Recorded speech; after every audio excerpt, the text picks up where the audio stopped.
Great news! I'm launching my YouTube channel on February 2nd. Let's bring these episodes to video. Talking Toddlers with Erin, starting February 2nd. It's good for all of us, babies, children, and adults, to push ourselves out of our comfort zone just a little bit, and then practice things over and over and over again until that hard task becomes automatic. Remember, our major goal as human beings is just to survive another day. We're born under construction, underdeveloped, and really in need of motivation. But growth takes effort. And so you, as mom and dad, you need to be the cheerleader. You are in the driver's seat to guide, push, and reinforce our children to get out of their comfort zone and work just a little bit every single day. Hello, and welcome to Talking Toddlers, where I share more than just tips and tricks on how to reduce tantrums or build your toddler's vocabulary. We're going to cover all of that, I assure you. But here, our goal is to develop clarity, because in this modern world, it's truly overwhelming, especially during these past 2 years. This podcast is about empowering moms to know the difference between fact and fiction, to never give up, to tap into everyday activities so your child stays on track. He's not falling behind, he's thriving through your guidance. We know that true learning starts at home, and Talking Toddlers, this podcast helps you develop that with clarity, confidence, and clear communication. So let's get started.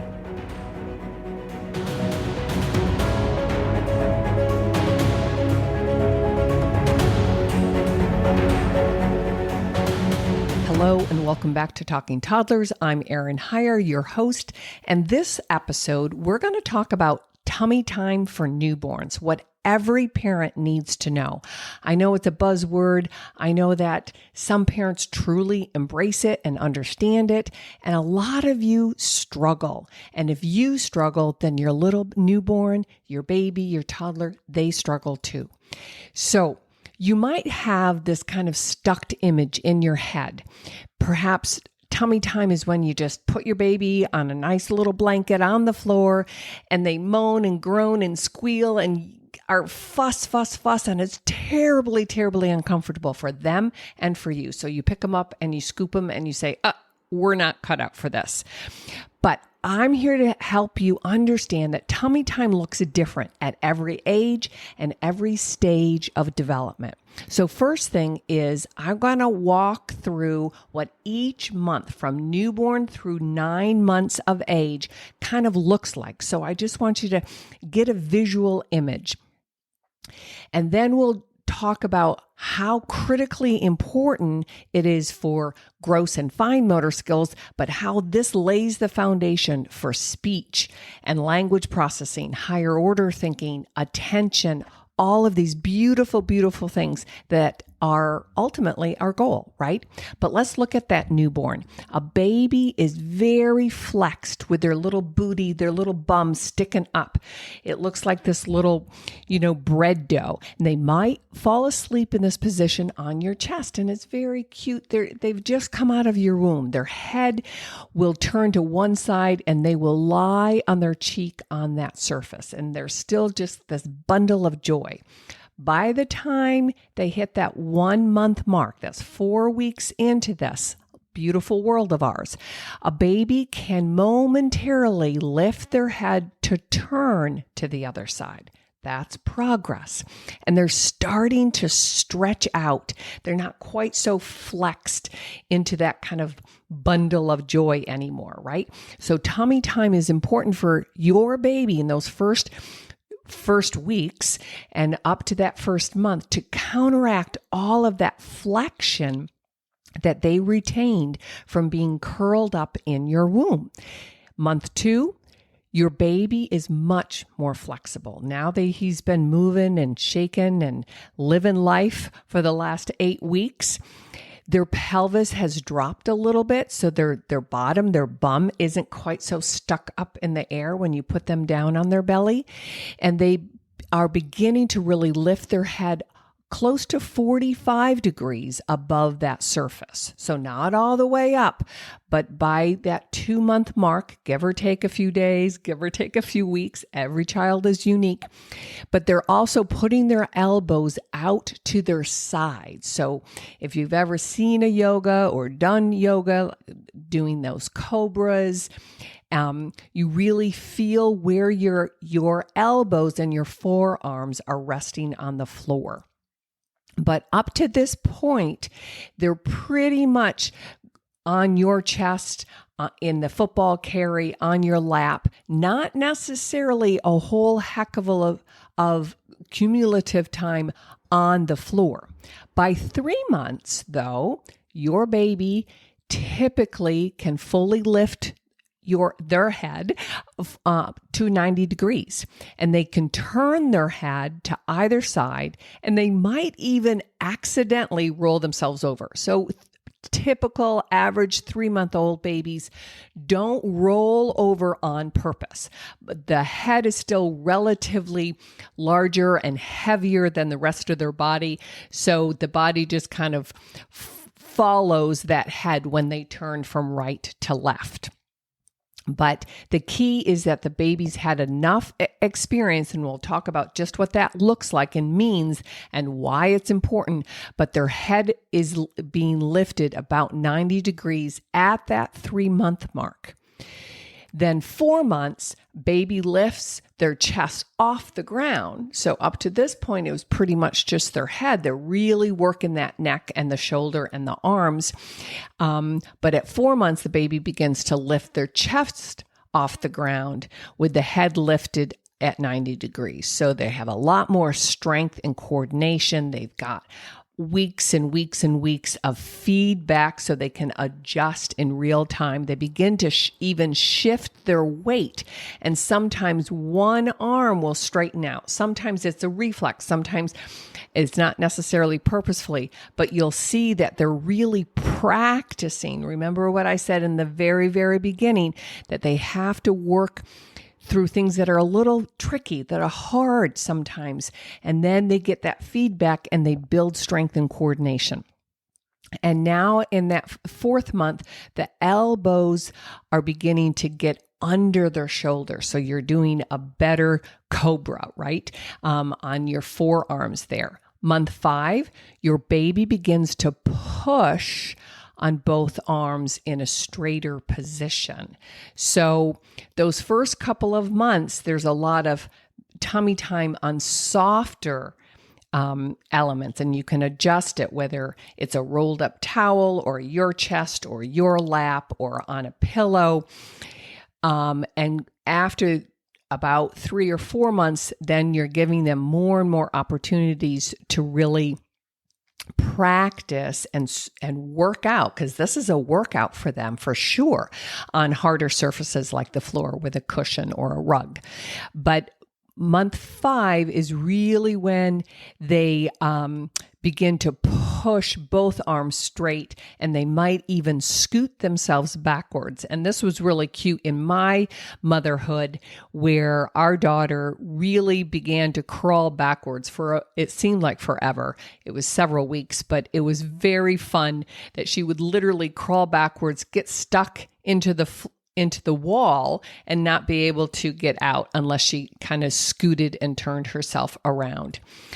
6 month, your baby pushes up on straight arms with hands under the shoulders. So now, think back in the beginning, their arms were more or less just an extension of their body, and they're not really connected in their cerebral cortex. They can't really coordinate and move on purpose.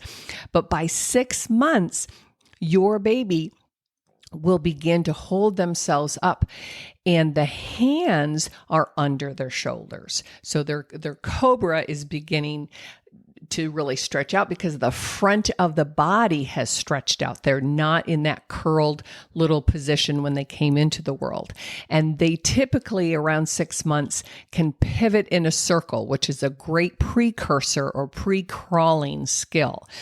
They will also, because they have better shifting of their weight and they have better control, they'll begin to reach for toys and lift arms and legs at the same time in that kind of swimming position. So they're still, their center of gravity is still their belly on the floor, and it's hard, but their limbs are starting to move and they have better coordination of upper motor neurons, their upper limbs, and lower motor neurons, their lower limbs, and the right hemisphere and the left hemisphere. It takes so much wiring and rewiring to get those neurons to fire together and build neural pathways so they begin to understand, oh, I have control over these 4 things that are sticking out of my torso here. Month 7, your baby begins to push up onto their hands and their knees, and they will rock forward and back while in this position. Many, many babies will have that belly crawl or that army crawl. And I think it's really, really important to help them literally get on the floor during these phases, during these months, and demonstrate how it's done. And they will follow you because imitation leads to mastery, right? And they need a lot of practice.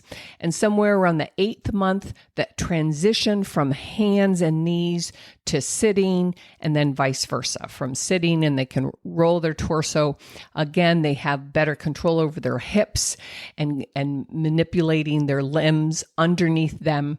So they will reach for toys while they're on their hands and knees, and they really have so much more awareness of their environment because they can move themselves in this 3-dimensional world on purpose. And that's the key. So then 9 months, again, these are estimations, but they're pretty consistent when we're looking at a full-term baby who had a good, strong birth weight, that didn't have any early developmental issues or lags, right? That all of the wiring in their little system was getting synced up from day one. Not to say that you didn't have struggles, because the learning curve is steep for you and your baby, but somewhere around that 8th or 9th month, they really begin to crawl forward and they begin to really climb over things. They now really have mastered moving their body in space with intention and clarity in mind, right? So I want you all as moms and dads to, I know that you know this in your heart and you hear it all the time, but really, really embrace the idea that all children are not created equal, and there are adjustments, and that growth and development are not linear, but that is really important. If you break these down month by month by month, that you understand the progression, and that you really, really help. Where is my baby at the developmental stage now? And what's the next natural progressive step? And so in the description below, you can click on or sign up and get this all typed out for you in a nice little checklist or guide. And I think that's always really helpful to have it in mind. But that progression from moving as literally a newborn kind of quote unquote blob to, within 9 months, mastering and moving their body over and through and under and around all kinds of objects in your home. So one of my main purposes about these podcasts and reaching out to larger and larger audiences is really helping you, new mom or expectant mom or dad or grandparents, to really understand how to connect the dots. So you might be asking, why is Erin, the speech language pathologist, so interested in tummy time? Isn't that a physical thing or an occupational kind of thing? Well, let me help you understand the big picture, the gestalt. And remember, I said we don't develop things in these neat, tidy, little compartmentalized boxes, right? That babies move to learn, and that we need to wire the brain through life experience. And in the beginning, he's wiring his brain through the auditory, the listening input, as well as the physical movement.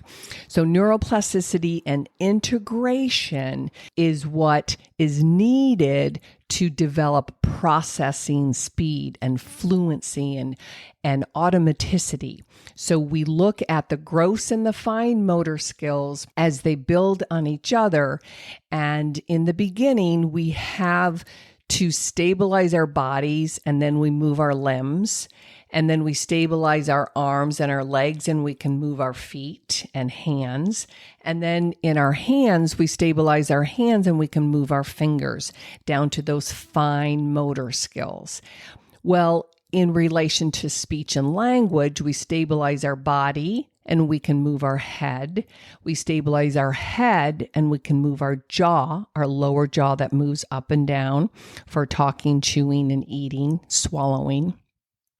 Then we stabilize our jaw and we can move our lips separate for all kinds of speech sounds, inhalation and exhalation and respiration. And then we stabilize our lips and we can move our tongue. And we've talked about how our tongue is the only muscle in our body that has a point of origin in the back of your throat, right? But the tip of the tongue is not attached to anything. So we have to attach it or stabilize it within itself in the oral structure with the hard palate and the teeth and the jaw and all of that. But that's how our babies develop over time. So movement creates neural connections in our brains, which then build these neural pathways and create learning or mastery, fluency, automaticity. Movement also helps build what we call cognitive processes. And cognition isn't necessarily smarts or intelligence per se. It's not like an IQ, but you might be asking, okay, then what the heck is it? We look at it as conscious intellectual activity.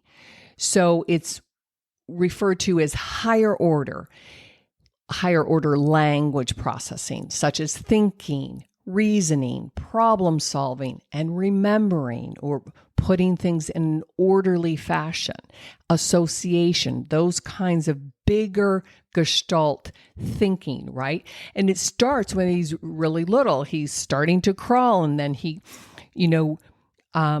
maybe there's a cushion on the floor and he has to think, can I go over this? Can I go around it? Do I stop and just scream and get help? But he's thinking through it through his motor planning and order. Sometimes it looks like, your 12-month-old or your 14-month-old, he's just a bulldozer, or she is just, this whirlwind in your house. But he really is working on building those neuroplastic or connections to build that automaticity and build his understanding of how to move his body, think and reason in real time. So the next question I always get is, okay, well, why is tummy time so talked about and people just, either really, really understand it or get confused? And why do I or people in my field that work with early child development and early intervention, why do we bring it up all the time? Because things changed back in the 1990s, and I'm sure you're aware of this, but I just want to again help you connect the dots and bring it to a level of I understand, and now I'm going to be more conscious of how I implement. We all have to learn how to navigate this modern world, and our modern world is even different than 20 some odd years ago when I had my baby, and tummy time was just kind of really getting involved and kind of everyday parenting jargon, right? But this modern world becomes more and more complex, more conflicting, more confusing. And my purpose, like I said, is to help you connect the dots, find clarity, make it easier. Don't doubt yourself. Know where you're going, where your child is today, and what's the next kind of goal or target. And the other thing that makes it hard, I think, is that yes, I look at research and the science, but truth be told, there's very, very limited excellent science out there, right? Gold standard stuff. One reason is because many researchers and, university settings look at it as unethical to withhold a treatment from this group of children and provide it to this group of children and measure the difference. There's also not a lot of money involved in this kind of study where we look at natural lifestyle changes. How can we help, the physical development and mobility skills, and how does that relate to long-term learning and long-term attention skills? It's not very sexy, right? It's not very, exciting. And so the other third factor with research and science is that it takes decades for really good science results to trickle down out of the research labs and be understood, be implemented, be taught at the university level, and then us quote unquote professionals can go out and teach educators or teach parents or pediatricians kind of change what their protocol is. It takes decades, at least, 15 to 18 years just to begin to be understood by mainstream and out of the clinical research labs. And so meanwhile, your little baby doesn't have, 10, 15, 20 years to wait. You need suggestions, you need implementation, you need guidance and answers today.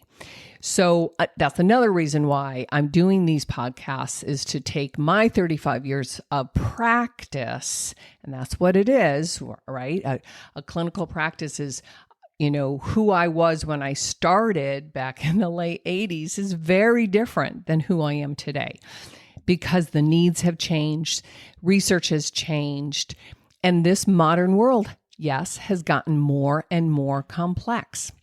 And the other big thing that I bring is that I feel really blessed to have been able to work with a wide variety of excellent disciplines, other speech language therapists, neuroscientists, OTs, PTs, all of it. And I can connect these pieces together and help understand the big picture and the subtle nuances on a day-to-day basis. So the other big piece is that I think new parents, new moms and dads and grandparents, we get caught up, or it's hard to push against and resist large manufacturing companies and all the propaganda and advertisements that go around baby gear, because that industry is making billions of dollars, when I feel sometimes, most often, it's best to have less, to not get sucked into the convenience or the comfort of some of these gadgets. And here's a couple of examples of how baby gear got it wrong, right? We, as speech pathologists, oral motor specialists, eating experts, dentists, orthodontists, we know that sippy cups are not in your child's best interest. It sets the jaw, the swallow pattern, all of this up for poor oral motor development. Baby walkers are also not necessarily healthy for your baby. Even the Jolly Jumper, those things OTs pushed against 20 years ago. They're still on the market. Just Google it, right? And the average mom, no matter where they come from, right? How much education you have had, unless you're an occupational therapist yourself, but the average mom and dad, look at what is advertised and it makes, and the babies are happy always in these advertisements. Look, they can jump up and down. And mom has her hands free. She can do other things. It's really, really enticing to think that these gear can help me get through my day and help my baby, right? And they take a little bit of science and kind of twist it.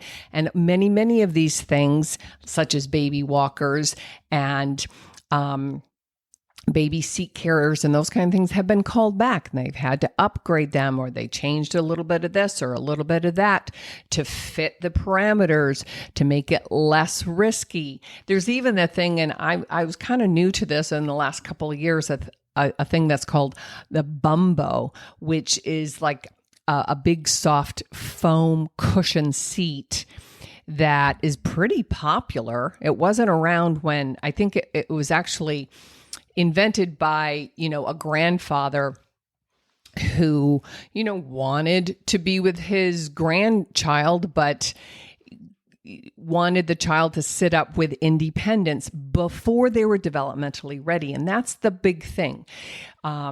Baby walkers and jolly jumpers and this bumbo seat push babies before they're developmentally ready to sit or to stand or to walk. And that's why I walked through, no pun intended, but I itemized each month of how your baby progresses on his or her own timetable, right? And so we do have these developmental expectations, and you're providing the environment for them to hone their skills and take opportunity. But it's really, really important that mom and dad and grandparents do their own due diligence. And that's part of what I'm bringing to you all every week, is that, what does due diligence means? If you kind of look it up, it's the care that a reasonable person exercises to avoid harm to other persons or their own property, right? Due diligence is to do your own research. Just because the commercial makes it look enticing and easy and the baby loves it and it feels good and everybody has smiles and they're all joyous, doesn't mean that a jolly jumper is good or that a bumbo seat is healthy for your kid. So let's go back to basics. Let's go back to nature. Let's go back to how our beautiful babies were born and designed to develop these motor skills that are the foundation to, intellectual cognitive processing, and it all goes together. So keep in mind some additional benefits and how it all goes together and connects, right? So I look at it when we talk about tummy time with parents, how it supports their visual processing skills, their depth perception, and that how visual processing development and auditory processing, the listening, are kind of on these two neural pathways, and then they start to entwine or connect and integrate as they gain skills in their everyday life through eating and playing and changing and all of these things. Tummy time, right? It also gives the opportunity for babies to open up their hands and separate their thumb. That's what makes us human, right? We have thumbs, which gives them experience as a precursor for learning how to grab and pick up small items. Remember, I talked about gross motor skills and fine development.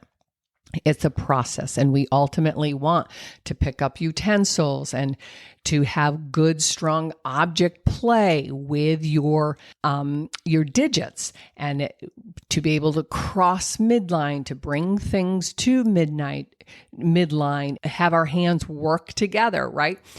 Tummy time also helps prevent and mitigate plagiocephaly and torticollis. Plagiocephaly is when you have kind of a flattened back of your head if you're laying your baby down on his back or her back for too many extended hours. And torticollis is when their head is turned to the right or left, and it kind of there's a shortening of the musculature because it's like having a stiff neck, right?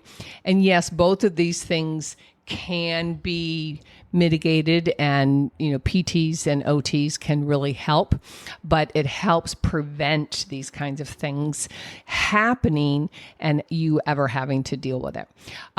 Overall, the lengthening and strengthening of the front of the body is critical. Your little bundle of joy came into this world all curled up, and yes, they will, spread their arms and legs from, time to time, but they need strength. They need to be able to be comfortable with stabilizing it and moving their limbs separate, which allows them to roll over, sit up, crawl, stand, walk. It's all this progression of development, which supports speech and language. So tummy time is also critical to your feeding and eating developmental process. So think of baby-led weaning, something that I've mentioned here, and we'll dive a little bit deeper in later episodes on it. But even if you do more traditional and use pureed foods, ultimately around 6 months of age, you begin to emerge, or these skills begin to emerge, and they're ready to sit in the high chair and be, introduced to solid foods. But in order to do that, your baby needs to be able to sit up independently in that high chair. Yes, you can use some towels and props to kind of snugly, securely put him or her in that high chair, but they need to be able to hold themselves up and have stable hips and to be able to move their head around so they can begin to introduce and play and taste different foods and textures. They also need to be able to bring their food to their mouth for this baby-led weaning, which comes directly from all of that floor time, all of that workout. And that's what it is. It is a workout. Yes, most babies are going to be uncomfortable in the beginning, and I will kind of itemize how you structure it. So it's also important to help them to be introduced to more solid foods for chewing. In order to chew, they have to close that lips. Remember, that's fine motor. They have to have good jaw stability so they can close their lips and chew their food inside their mouth and then produce that swallow, the swallow that requires good breath support through their nose. And all of that musculature is strengthened by tummy time. They also, all of this tummy time workout helps support with babbling that also coincidentally starts at the 6-month mark, right? And so they begin to have more differentiated sounds, and they can play with their pitch and inflection. All of that is strengthened through their tummy time workout sessions that's sprinkled throughout their day. And it's also this time where they really are starting to imitate with purpose your sounds and your patterns and really playing with vocalization and all of those fine motor in their mouth so that it all comes together. You have that visual and auditory processing skills. You have the hand strengthening, the upper body strengthening across the chest and the neck and the girdle. You have speech developing at the same time. You're weaning them, not necessarily off the bottle entirely, but you're starting to introduce them to chewable foods. And all of this is coming together within those first 6 months. It's miraculous. So keep in mind, mom and dad and grandparents especially, because grandparents, I think, depending on, the age and all of this, but grandparents come from the old school. They didn't have tummy time. Most of them never heard of it. My mother would have laughed at you because tummy time started, as I said, I think it was 1994, 1995 because of SIDS. And I get this. The researchers, the pediatricians, the American Academy of Pediatrics really had to figure out a way how to, turn that around. And so have the baby sleep on their back. But then they shortly figured out within a few years that a lot of motor development was being delayed. And so then we needed to go back to the drawing board and piece this all together. So it was really in the mid 90s, 1990s, when the shift happened. And it's been resistant in many ways because you have the old school, like the grandparents saying, "What? I don't get this. Why? I don't know." You have some people on one side saying, well, there were other reasons why babies suffered from SIDS, and, you had to take that into consideration. All are absolutely true. I get that. I understand that. And what I'm saying is, let's take the best of both worlds, right? So you start, look at the timeline, click below in the description, and you can have that and print it up. Start with a goal, a specific goal in mind, pretty much from day one, that you want 1 to 2 minutes every waking period sprinkled in those waking periods, right? Just 1 to 2 minutes with your newborn within that first month. And that there's bursts, a couple of seconds here on your chest, maybe, another 20 seconds in the football position, maybe on your lap. It's really getting them acclimated to feeling that pressure on their chest. Remember, they're all curled up in that beautiful, perfect world called your womb. And now you're exposing them and having them stretch out in the front of their body. And that's uncomfortable. So just do it for short bursts. And it really isn't until about the second month that you begin to introduce the floor surface, which is much firmer and it's a different sensation. You do start with a rolled up towel under them, especially if they're fussy. And toys, I think I've said this in a previous episode, toys are great as a distractor because, your baby only has a 30-second, 1 minute, 90 seconds attention span. And your beautiful face, your beautiful tone of voice, your animation is his number one toy. You are their first love, their first true love interest. And use it. Use your voice and be confident in it. And know that this too will pass, but they need that opportunity, that physical workout. Growth, it requires some effort. Growth and change and expansion requires work. And it also requires a big, juicy cheerleader. And that's what you are, Mom. So by 3 months, this is, again, just kind of a rule of thumb. Think about it as, okay, this is my target. By 3 months, your baby should have about 60 minutes of tummy time broken up across all of his or her waking periods. So I did a little math for you. Let's look at that. A 3 to 4 month old baby typically sleeps 16 to 18 hours a day. For easy math, I did it in about 16 hours a day, broken up, right? They sleep, they're awake, and then they go back and take another nap, right? Each wake window runs about 60 minutes to 120 minutes. On average, it's about a 90-minute wake window, right? So that means that they have 5 wake windows sprinkled throughout their day and night. I'm also talking about nighttime. And so if our goal is to get 60 minutes total tummy time per day means 24-hour period, then that's about 12 minutes of total tummy time during each wake window.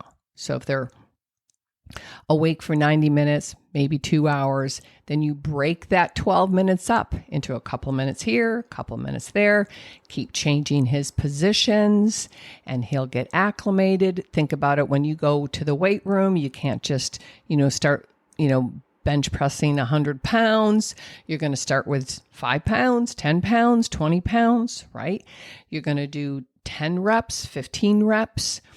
So you're going to build it up over time, and he or she will follow your lead, right? And so I know one of the big arguments is that they will spit up, that they're uncomfortable, that they have, digestive issues. And I understand that. But again, parenting, especially in that first year, there's a lot of trial and error. So be open to experimenting. That it's that timing is everything. So, let's go back to them picking up on your vibe. So your baby will also, this, picks up on your energy. If you're anxious about it, if you're uncomfortable, if you're frustrated or uncertain or any of those things, they're going to pick up on that. But if you're saying, hey, I can do this, anybody can do anything for 5 seconds, 10 seconds. You can sing row, row, row your boat, and let's see how long, you can last. If you have a happy baby, when they first wake up, then snatch a couple of minutes there before you have to feed them, right? If they wake up and they're ravenous and you need to feed them right away, then feed them and wait 20 or 30 minutes. And here's the catch, that the reason why babies will spit up and be uncomfortable is because they have an immature or underdeveloped, remember, they come to us under construction, but an immature sphincter muscle between the esophagus and their stomach, right? There's like a little flap that but it's not strong enough. It's to hold the food down when there's pressure on your belly. So when you put them even on your chest or on your lap, it can push the food up, and that sphincter muscle isn't strong enough to hold it down. But the way to improve all of the muscles in the front of the body, not just the arms and the shoulder and the neck and the back, but even the torso, that sphincter muscle, because this is how it also supports speech and language, right? Strengthen so they can have that inhalation and exhalation. That's how we produce speech, right? We slowly let out our air, but it's all interrelated. So there's that catch. They're going to have less spit up if they're stronger. So more tummy time will build all of those frontal muscles. So start on your chest in an inclined position and slowly decrease your incline over that first month, still on your chest. Slowly move to the floor and use a lot of distractions, right? Use a mirror. I think I talked about this in the last episode. Use a mirror, use toys, use your voice, get on the floor with them, get on the couch with them. Do what you need to build that tolerance, and they realize that their world isn't going to come to an end, right? I know it can be challenging, and there are a lot of challenging things in that first year. Breastfeeding was probably challenging until you both got the hang of it. Learning how to change really, really messy, yucky diapers, and how do you clean a baby who has a rash and it hurts like hell. All of those are challenging and breaks our heart. Those first couple of baths can be a challenge and a terror, night terror, as it was in my house. First time you leave with your baby, your beautiful, innocent baby with a sitter, that's heartbreaking too. Learning how to sleep through the night, all of these things. I know it's overwhelming, but this is part of our modern world that we really should embrace. And I know that a lot of people will come back and say, well, my kids didn't do it. And, they have a PhD and they have, 2 doctorates or they don't have any learning problems. They don't have any motor planning issues. And I get that, but it's a chance that we're taking. We know what serves early development best. And the more that you can set up your home environment to support natural growth and development and have your baby stay on track and thrive through each and every chapter, the easier it will be. There are no guarantees. You know that. I know that. But I'm just trying to give you the best scenario. You don't need a lot of gadgets. You don't need, to get sucked into, baby gear.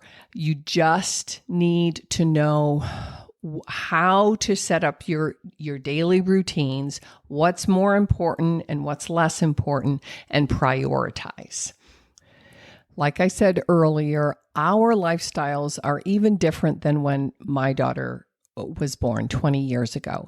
And the big corporations, the manufacturing companies, advertising agencies push their products because they want to make money. They know that you're tired, you're uncertain, you're looking for answers, and you're worried, right? And the medical systems are overwhelmed. They're often ill-equipped, ill-informed. It takes decades for new information to trickle down and for the layperson to really get it and understand it. And I'm not negating or even minimizing the whole fear around SIDS back in the 1990s. I get that. But the number of children who are suffering from developmental delays, whether they're motor, attention, speech and language, cognition, across the board for a variety of reasons, is not just tummy time, but this is a big, big piece to the puzzle. I've been in this industry for 35 years. I'm just speaking my truth. And if you can, really find this quality minutes, across your day with your child, you're giving them much more than just the physical development. It leads into speech and language and eating and chewing. It leads into attention and auditory processing. It leads into fine motor coordination. It can lead into so much more. And it also gives you opportunity to be present, to play and engage with your little baby. So remember, keep it simple, go back to the basics, and let them struggle a little bit. Yes, they're going to fuss. Yes, they're going to squirm. But if you're encouraging, if you're really present with them and you give them that emotional connection, you can do this, sweetheart. And you're excited that they're willing to practice. They've come into this world, and growth and expansion takes effort. And you are in it with them. They're not alone. And they will feel that with you through each and every little tummy time experience. So Thanks for sharing your precious time once again with me. And if you're finding benefit, please share with friends and family. I love coming out every week and helping you connect the dots. Don't forget to subscribe. You don't want to miss any future episodes. I have a lot of great things planned for 2023. Also, if you would be so kind to take a minute and leave an honest review and a rating of my podcast and let me know how you feel and what you need more of. Help me extend my reach, connect with new moms. My mission, as I've shared before, is to reach 10,000 new moms just like you in this beautiful new year as we end January. So you're ready to take charge, and I'm here, ready, willing, and able to help you do it. All right, take care. God bless.